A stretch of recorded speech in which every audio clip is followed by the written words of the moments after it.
Ron Carter, how you doing? Very well, thank you.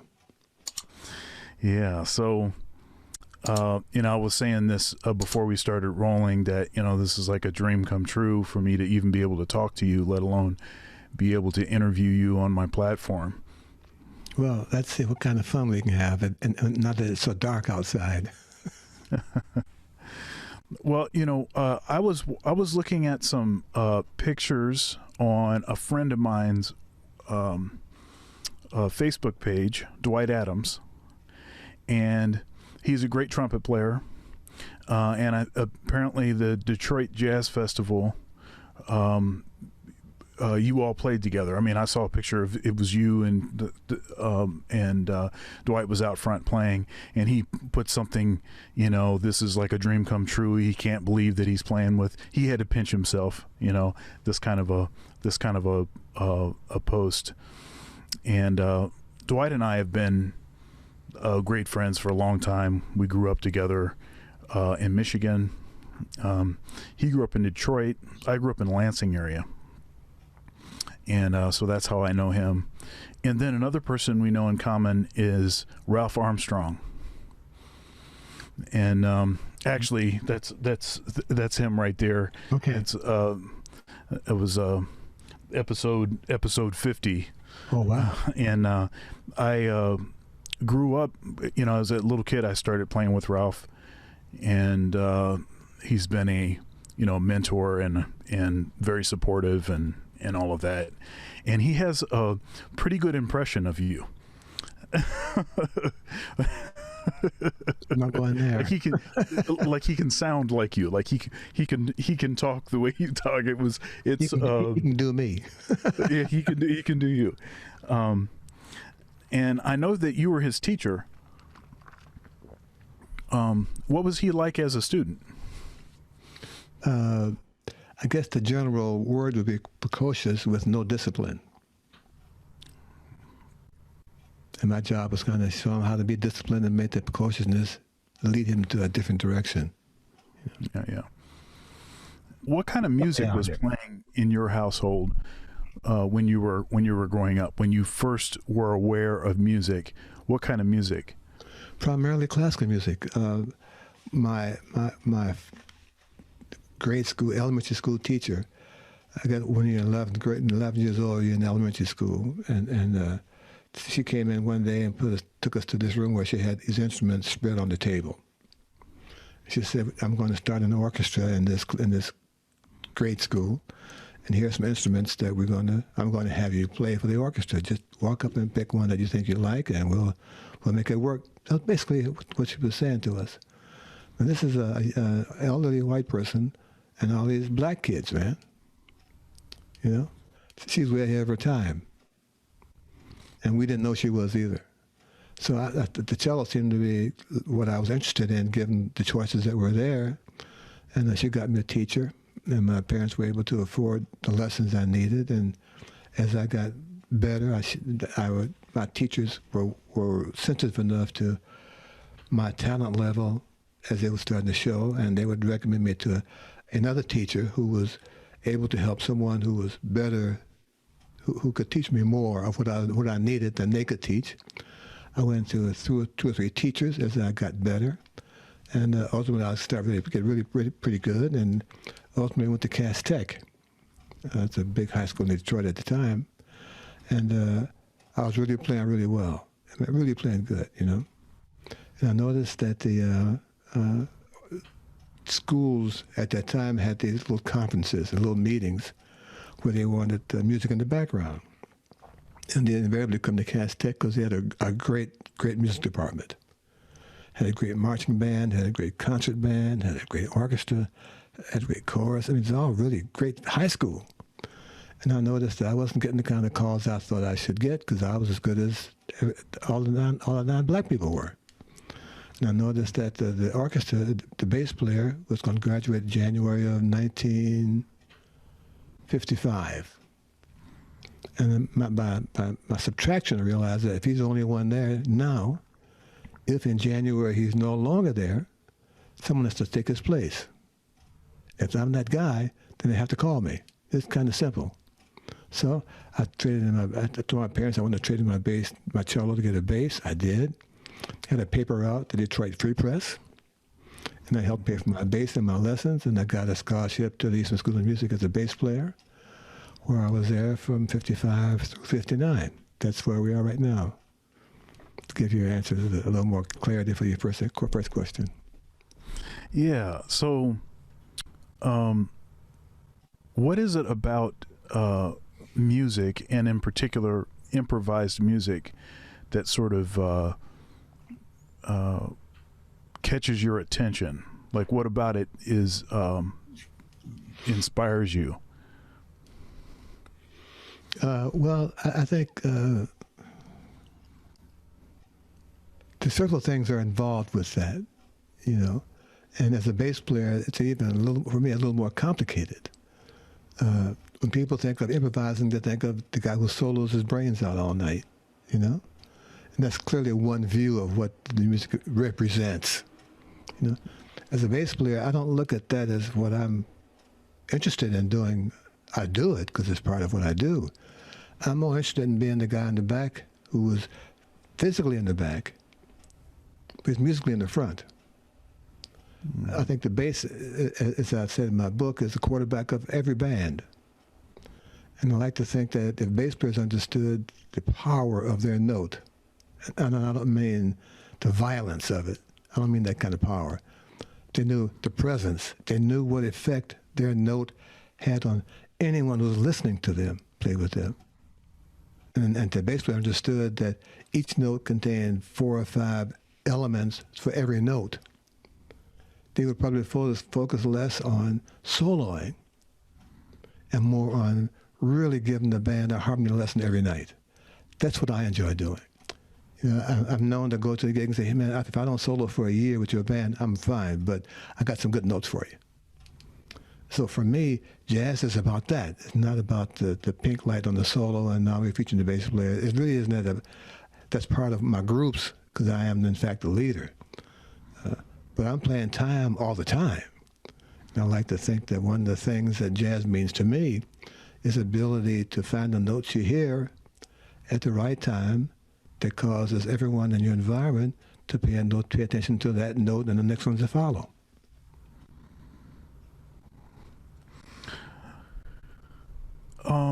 So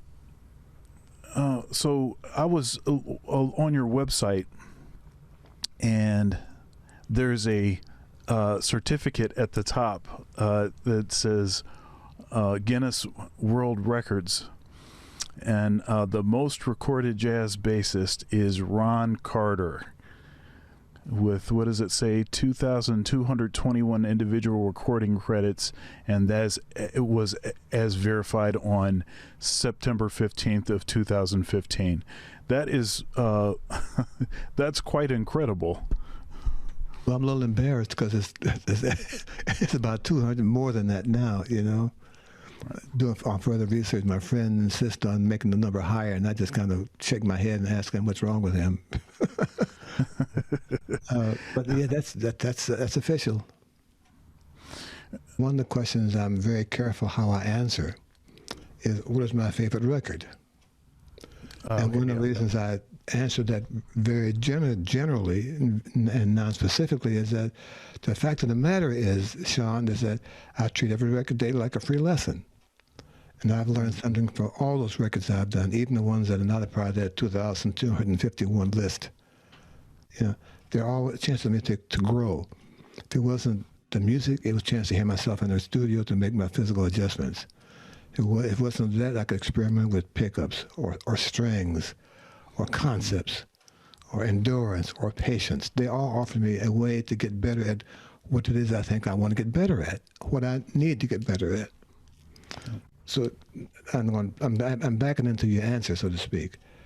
With that kind of a preface to this next answer, my answer is that each person I played with was a teacher. I may not have liked their song.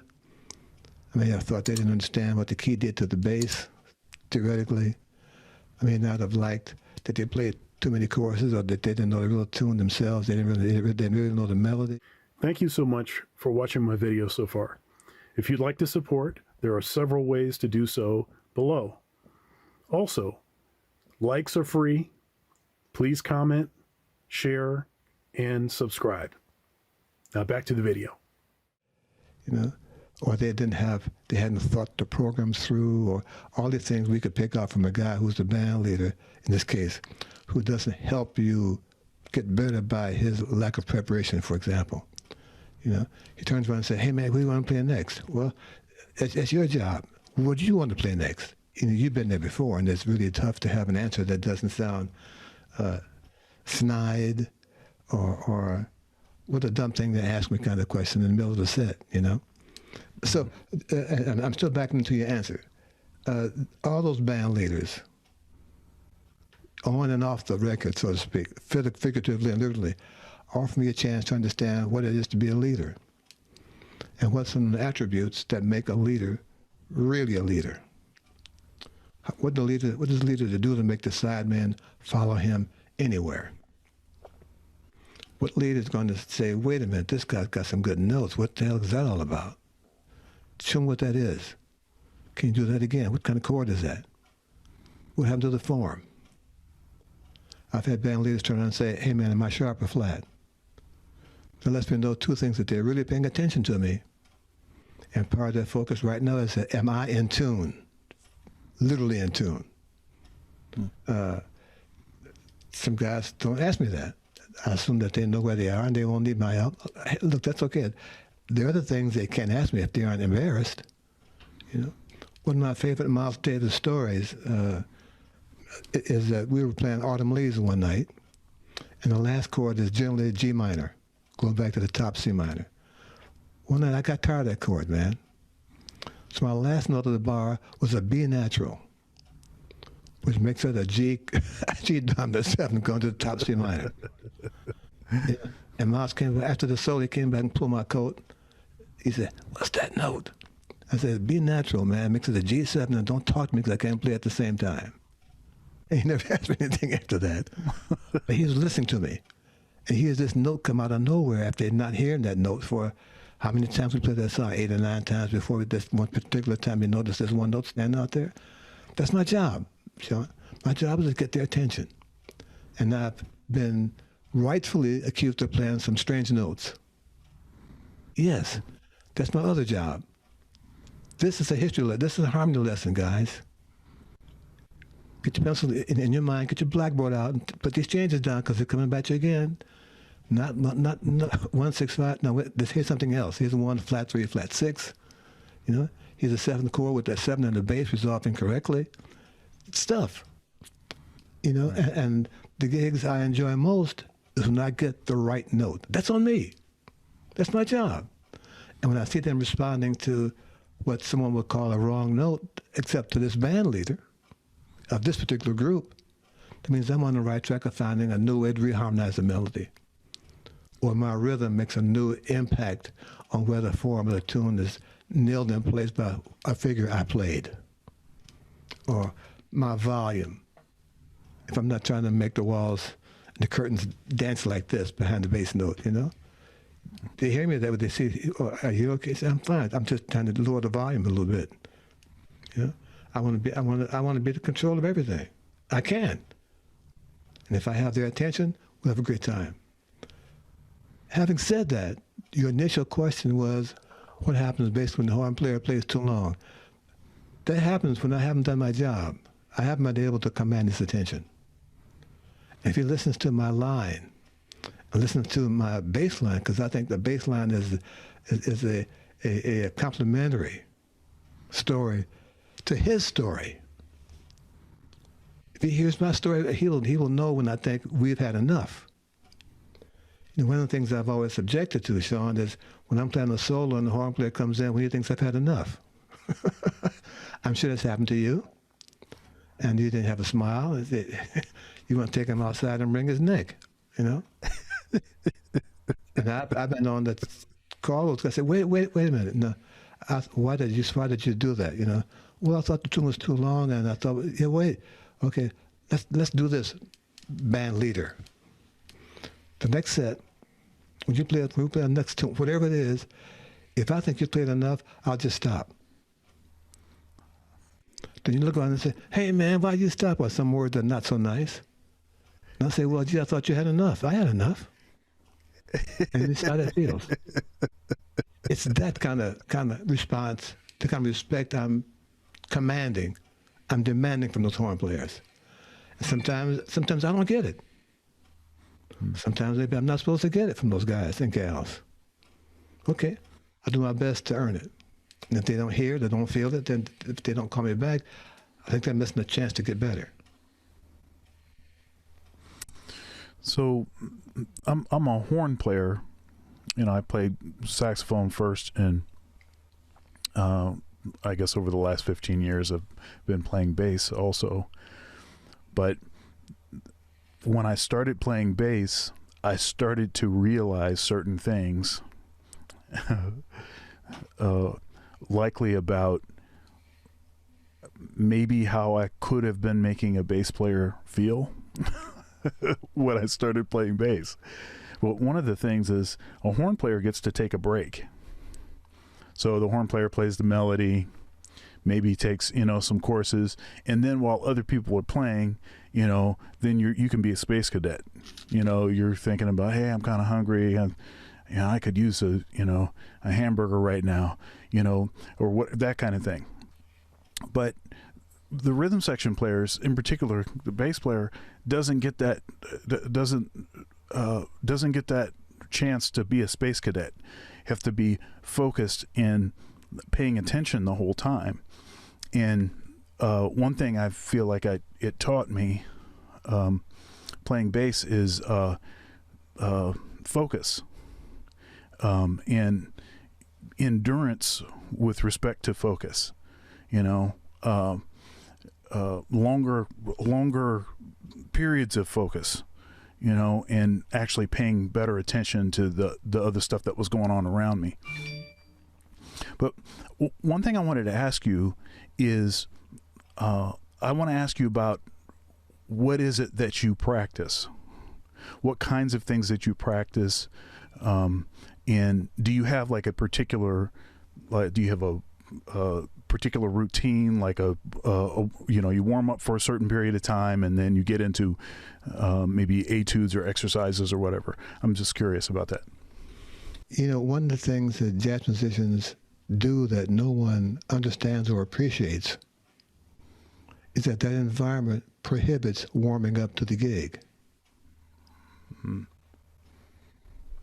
Most jazz clubs don't have a warm-up room like the orchestras do and the singers do. They have a space where you can go do this, sings and warm up. You know, you go to the orchestra concert, man, you get there an hour early, you hear everyone in the green room or somewhere down the hall, just playing away, man. So when the downbeat is ready, they've loosened up, they got the chops together, their instruments tuned and warmed up, literally and figuratively.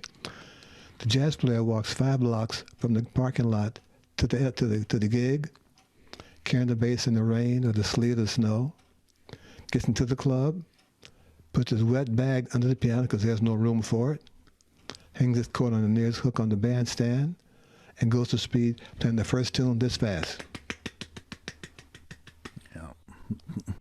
Unfortunately, we're stuck with that environment. So to answer your question, I don't warm up for the gig because there's nowhere to do that. Literally, there's nowhere. You know, and those places that have them, they aren't set up to really do them unless you get to a real concert hall where they have the artist room and you have a special room off to the side, off to the stage, you know. We're talking about the general nightclub situation. Right. Now, when I'm at home practicing, that's a little bit different because I'm in charge of the environment. When I'm at home, I don't practice bass licks, you know. I don't practice things to do specifically for the gig. My focus, Sean, is that can I find out what the notes I hear are on the bass at any point where my hand's on the instrument. So I'm looking to develop a skill level, a technique that lets me know the bass well enough to know that if I have first finger on F sharp on the D string, what notes are there, given the chord I'm playing, without having to move at all. You know, one of the things I do, Mr. Sean, is to keep the kids' attention is that when I say something like that, I do like this. Let's let them know that that's what I do. So when I tell them that I'm looking for, if I play F sharp on this finger, what notes are there, I want to know what notes are around that note, I say like this. I'm really good at that. That understanding as I play the bass allows me to find the notes I hear as far out as they may be for you. They're part of my logic. My job is to set this note up so that it still fits my logic, and if you listen to it again, you see how you missed it, not that I missed it. You know, so my approach to that is playing etudes and information to show me where these notes are located that they think I want to play, the exercises, the etudes, the Bach pieces. I want to know where they think I'm supposed to play these notes, by their choice of notes. And I refinger them as I think my skill is necessary to do to make them more playable for me. In my orchestral days, and I miss those days, believe me, the bass players all had the same fingering. So if you watch the orchestra, if you had the experience and you go to a concert, the bass players all had the same fingering for the same passages, right? And by and large, and I'm making a point right now, those fingerings haven't changed in the past 65 years, depending on the orchestra and the bass player's insistence on that kind of stuff. Agreed? My view was always difficult to accept it because I found other ways to play those passages. But they were playing with my choice of notes. On the bandstand with a jazz gig, I pick my notes, I pick where I want to play them. At the orchestra, you kind of limit it to what they consider is a much better, much more uniform, but unified way of the orchestra looking like we're all going to the same notes. Okay, I did that, and I will do it again because that's part of that process. That doesn't mean I agree with that fingering, and most of the times I didn't agree. But on a jazz gig, when I'm picking the notes, even as the guy who's written the bass part, I pick where I want to play them. And to make that work for me, I got to know where they're located comfortably for me and the bass. So I play what I call horizontally, this way. Not so much vertically, you know? And by doing it, it allows me to find a D flat or F sharp when I might normally able to find them because I'm already where first finger is, and these notes, first finger E natural, F sharp, D flat, B natural, A flat, they're all there on my fingertips. I need to know that. And the best way for me to know that is by playing skill level that forces me to think in those ways. I'm good at that. To answer your question about guys playing strange notes, yeah, they're strange because they don't expect them. And I can appreciate that. So my job, Sean, is to play the first 2 or 3 choruses just as they expect to hear them. Enough roots that they know I know the tune and the form of the tune, you know. And I come back to the top of the 3rd, 4th chorus. If I play a B natural for the downbeat on the F chord and they blink, I know I got this guy. I got his attention because he heard that note here when he's supposed to hear it. Well, it's coming again, brother. Here it comes again. Bam. Only it's over here now.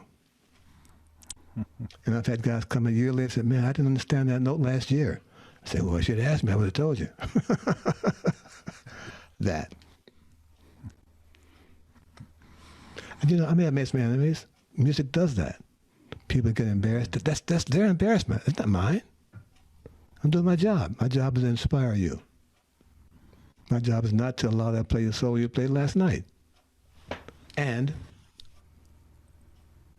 I'm really good at that. So, I interviewed Rufus Reed, Mm-hmm. and we were talking about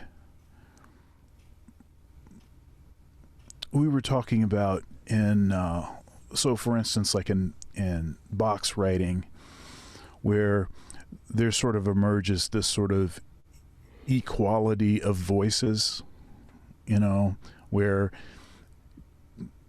maybe prior to then the bass just served a certain foundational component and wasn't really worked into melodic function, but especially in the like well-tempered clavier, you start to see that all of the voices start to become treated with the same, each note is, each voice is just as important. And of course, Rufus is often credited for certain approaches to playing bass lines and working in more melodic kind of ideas and things into his bass lines. In your construction of your bass lines, I understand what you're saying your job is to inspire and is to find notes that are within a certain positioning to be able to access those notes anytime you want to. How are you constructing your lines? And who has been influential in your bass line construction? Like, who have been some of your influences? It's a hard question for me to answer because it makes me sound selfish. And I think I'm not a selfish player. But I can't think of anyone who has influenced my bass lines but me. I'm not sure any bass player does the kind of lines I try to make. And we all have our tricks, da da da da da. We all do that, man. I'm not sure that counts as being an influential person on my style, Or we all go da da da da da da. We all do that, man. It's just the part of our basic life, part of our alphabet. But I'm not sure if I do that because someone did it 8 years before or coming up, that necessarily influences my bass line concept. If I had known you were going to ask that kind of question, I would have sent you something like this.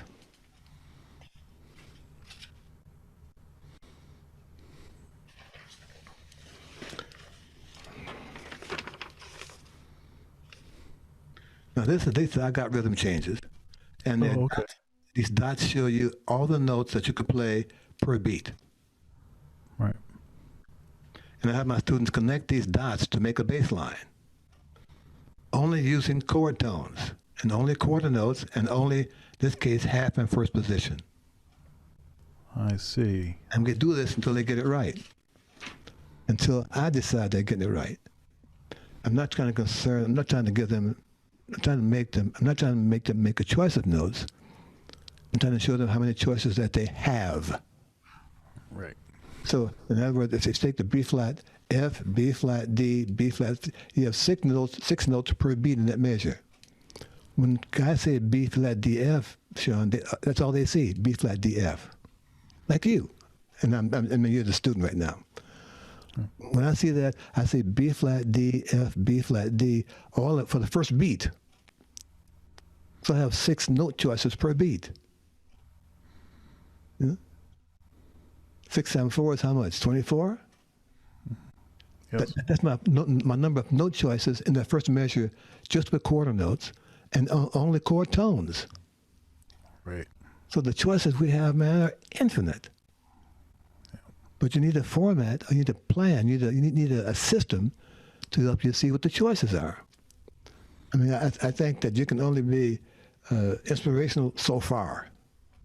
Then you need to have a plan.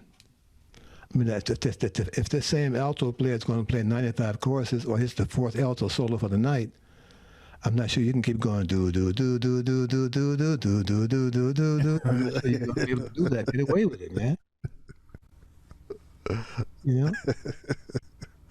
I like those guys that do that on saxophone. I got something for them, man. I'm going to be the last guy standing, Jack. And having a format helps that happen. Again, had I known you would ask this kind of question, I would have recommended you, if you had a chance to pull up my view of the Bach-Brandenburg number 3, where I'm playing that piece, the string with a 17, 18 piece string orchestra. Now I've kind of, my line is the solo line under the orchestra. You should hear that. So you can see how I use the Bach bass line concept to make the sound piece mine.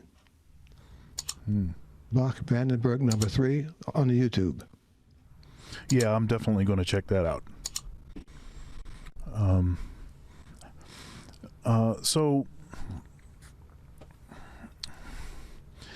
So how has this pandemic affected? Obviously, it's affected everyone, all musicians. I mean, there's less gigs, there's less stuff going on. But what have been some things that, maybe some positive things that have come out of this, and maybe just how has this whole pandemic changed things for the way that you're going about, teaching, playing gigs, all of that? Well, there you go. 9 questions. Let me start somewhere amongst the 9. One of the things affected me probably most immediately was not the fact that I didn't have to make decisions night in and night out about music. Being a band leader, especially. When I go to the gig, I got to set from the quartet to the trio, the big band. I have a program for the week for these groups I'm playing with. And so for 1 week, we'll say, of the trio, I'm worried about, is this the right tempo for this tune? Can I steer Russell or Donald a different direction? Can I do better this night than last night? With the quartet with Jimmy and Irene and Peyton. Is this the right tune for these guys tonight? Is it the right order of the program? With the big band, am I playing loud enough? Am I playing too slick for the band this time of night? Right now, I don't make those decisions because they're not to be made by me. And I'm missing I'm missing being in that kind of charge, whose decision I know make, it affects everything for that night. Right now, I don't have that worry, and I'm not worried about the best note. I'm not worried about playing in tune. I'm not worried about being on time for the gig. Those worries are gone. And I miss that. It forces me to take a different level on what responsibility is with gigs. Understanding what responsibility is. When you do it all the time, you just kind of do it. It's kind of like, all of a sudden, if you just stop and realize what it took to tie your shoe, how complicated that really is when you learn how to do it. We do it so much that it's just like, it's nothing to us. It's like making those decisions. There's nothing a band leader, or in this case, a sideman has to make. Right now, those decisions are not a part of my process anymore. And I miss the concern, I miss the pressure, I miss the need, I miss the results of making those decisions night in and night out because they're expecting that. And because I'm good at it. Now that my students have a different kind of time frame because they're not at school so much, they're sending me these YouTube tracks that I haven't heard in years. And I've been getting embarrassed twice a week to say, am I really on that record? What year was that? 1987. Herbie and Tony and Bobby Hutcherson. Really, 1987. Japan, really? See me that. And when I see it, I'm embarrassed that I don't because it really sounds great. And the guys look nice. It's like 4 guys playing some grown-up music. And I forgot about that event. And there are several others I have forgotten. So this time off from being so concerned about what I got to play for tonight's gig has been replaced by, gee, this gig is 18 years old, and I was into some nice things back then. Did I develop that to today? What happened with that? That kind of questioning my growth. It's given me a chance to not be so concerned about approval of what I play, because I'm at home. I'm really the guy who's going to approve what I do right now because I'm the only guy who's listening and playing. So that element is gone. I miss sharing. I miss bouncing my ideas off other people. Not just musical ideas, but social ideas. Things that concern all of us. I miss those kind of conversational opportunities. because the trio or the quartet or the 16, those guys, they have thoughts too, man. I don't know how they feel about that. Did they hear about this? What would you think about that, man? You know? How come you didn't hear about that? What you think? That. Because that affects how we're going to play that night. It's going to affect how I call the tunes. You know? And I'm missing that I'm not sure what to call it, that conversational interplay that I don't have right now. We Zoom.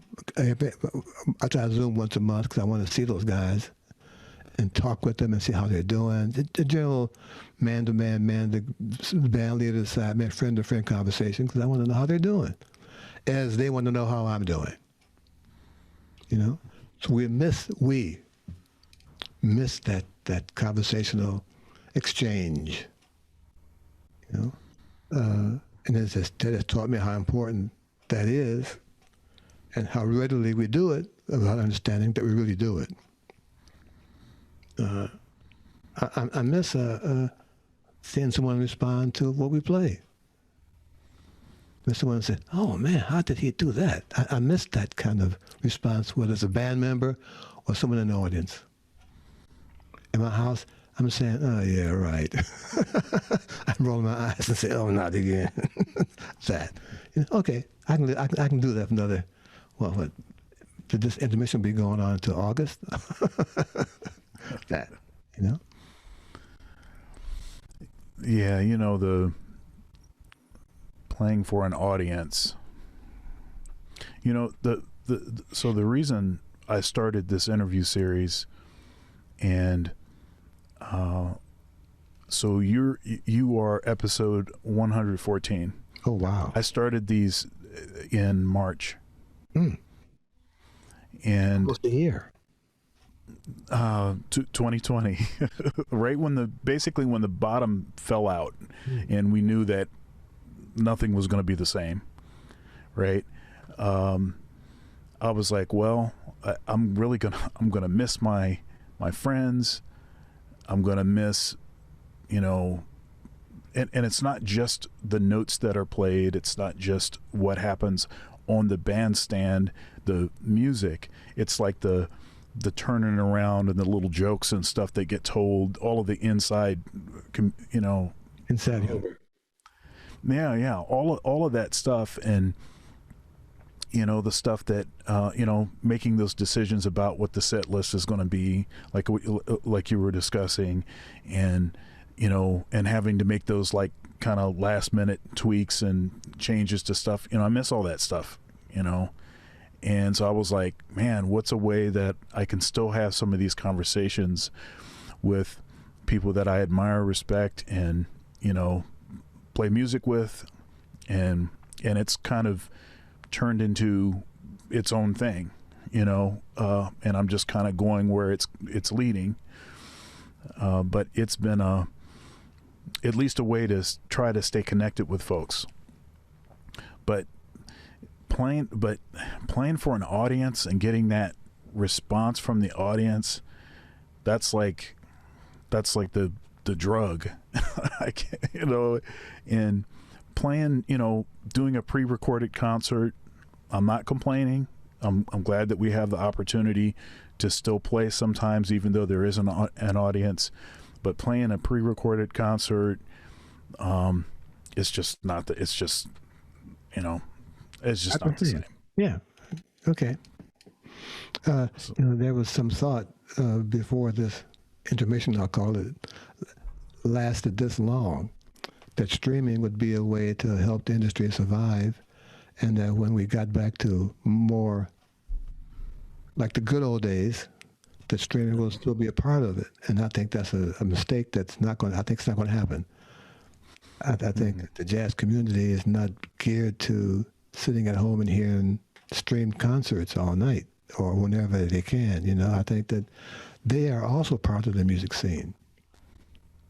You know, and while it's nice to stay at home and not worry about parking your car, getting dressed up to go to the Blue Note to hear an act, there's something to say about getting dressed up, going to the Blue Note to hear that act. That's right. Well, they're part of it. You know, it's they're wanting to go to mix with the crowd and see new people and be a part of the group excitement when something really happens nice, you know. And I think we can't replace that, no matter how good we play streaming, because they want to be part of the activity of a live performance, their presence, you know. So we're waiting to hope that the clubs can stay solvent, can stay around, can stay available, given what they've been asked to survive and not been able to have a full house to make some money to come the fall, whenever this intermission gets over. Hopefully there'll be a place for the audience, there will be places for the audience to be an audience, and a bandstand that would be full of musicians to respond to this audience when it's time to allow that to happen. You know, it's difficult. It's a strange time right now, no question. Yeah, very, very strange. You know, one thing about actually, you know, playing in a real space with an audience is, you know, it's the acoustics of the building. That might be one of those things that I miss the most, is just the way that different rooms sound, you know. And then, although maybe I wasn't as aware of this before, or I took it for granted, now it's like that's what I that's like one of the things that that I miss the most. Mm-hmm.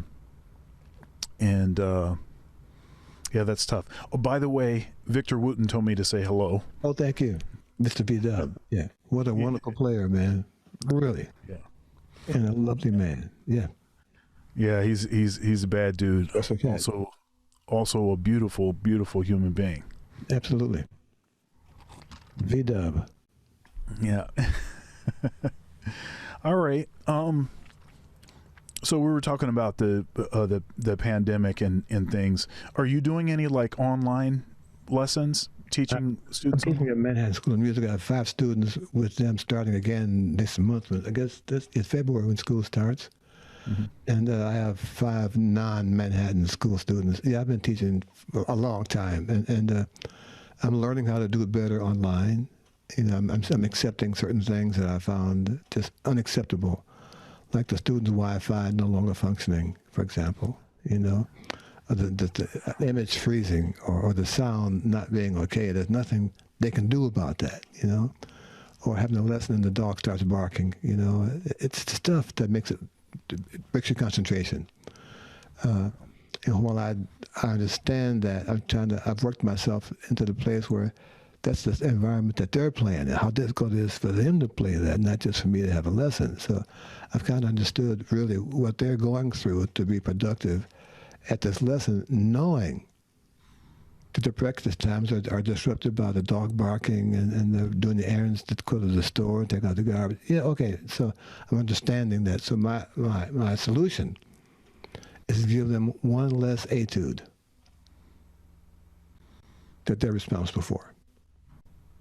They can put that one less etude time to being a good son, or a good brother, or a good dishwasher and dryer. But the lesson may not be better, but he'll be more comfortable practicing, and ultimately he will get better because he's learned how to make that practice time more valuable.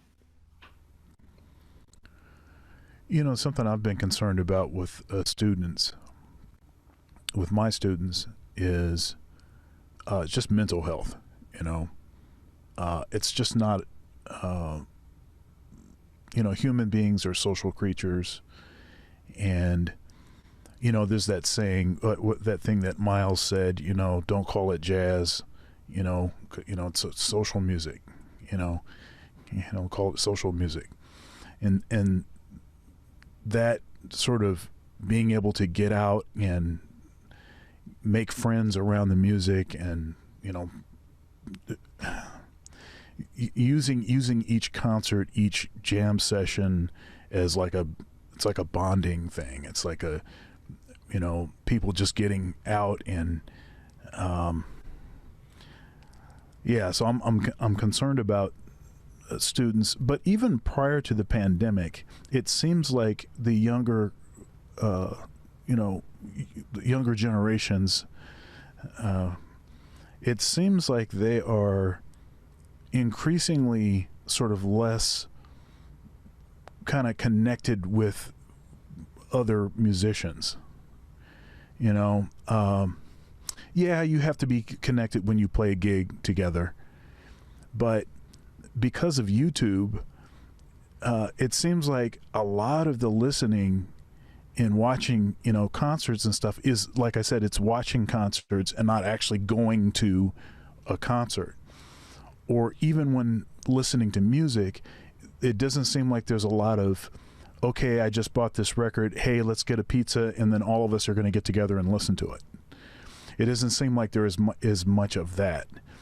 And so the pandemic seems like it has taken a lot of those tendencies in, obviously because of social distancing and health reasons, but then just also just the tendency not to be as necessarily connected with the, you know, with other musicians and stuff.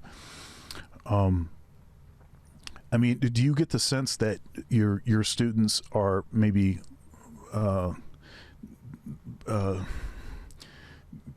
listening to music or how do I say, consuming content or consuming music in a way that is maybe not as beneficial or something? Well, you know, that's a hard question because I haven't seen them in 3 months, you know. Well, I don't necessarily mean, I think the pandemic has made everything worse, right? But I mean, even before the pandemic, do you get the sense that that you're, especially with younger students, that the way that they are consuming concerts and stuff on YouTube, that's not necessarily having the same sort of impactful, like meaningful, you know, they're not getting as much out of the music. No, that's what I mean. I'm more concerned, Sean, that when I give them assignment, like building bass lines, the only way you can get that really right is on the gig. The lessons can only show you so much stuff, and I understand that. You know, we can go through this connect the dots exercise until we get tired of seeing the dots go like this, you know. Mm-hmm. What they need to do is go out and make the mistakes based on this concept and figure it out. I think this pandemic has not allowed them to do that. It has not allowed them to put these lessons in play. Some kids in the neighborhood have these garage concerts or driveway concerts. So sometimes they're finding ways not just to play with each other, but the bass players who are my students who are in these outside concerts, they're finding a way to put the stuff we talk about and I show them at the lessons in play and find out how they do or do not work in real time more than 6 minutes. I'm more concerned about that than anything else.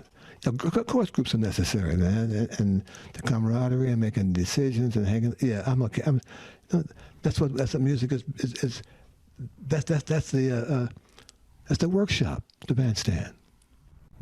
I'm more concerned that they don't have a chance to put what we talk about in play live, more than anything else. Of course, we're all concerned that what's going to be left for them to play in when this is all over. How many clubs are going to be left standing? You know, they're closing right and left. They're having fundraisers, and sometimes they're successful, sometimes they aren't. There are several clubs that have closed in New York that whether they open again in the fall, no one can tell. I'm just talking about the New York area. During the course of the pre-pandemic, my students would go around to these small restaurants and set up a duo inside just because they wanted to play, and the owner was amenable to having another attraction for his restaurant. Will those restaurants still be open? Should it still be open? Will they be allowed to have more than 25 people and no live music? I mean, those are my concerns on that level. But my primary concern is where are these kids going to have a chance to try this stuff out? How can they get a chance to build a bass line if they have nowhere to build it other than in their practice room or 1 hour a week at a lesson? I'm a little more concerned with that. Now, you're a composer. Has this time? I mean, are you working on any compositions now? Has this time been fruitful in that way for you? I'm working on some books for my publishing company, but not tunes as sense of compositions. I'm working on some transcriptions. I'm working on some building a bass line. I'm working on selling my bio. If you go to my website, roncarterbooks.com, you'll see my library of books and etudes and classical pieces. I've written several classical pieces already. And so this is my time right now since I'm not making gigs at night, to sit down and put together, to understand how a publishing company really works, be a part of its growth, and put some books in that library that I think need to be published and need to be seen by people other than inside my head. So I have in the book, I have several books that help that process. And take a look. You'll enjoy what you see. I'm definitely going to do that, and I will, in the description of this video, I'll link that so people can find that. Great.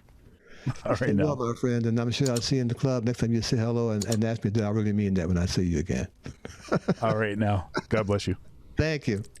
All right, now.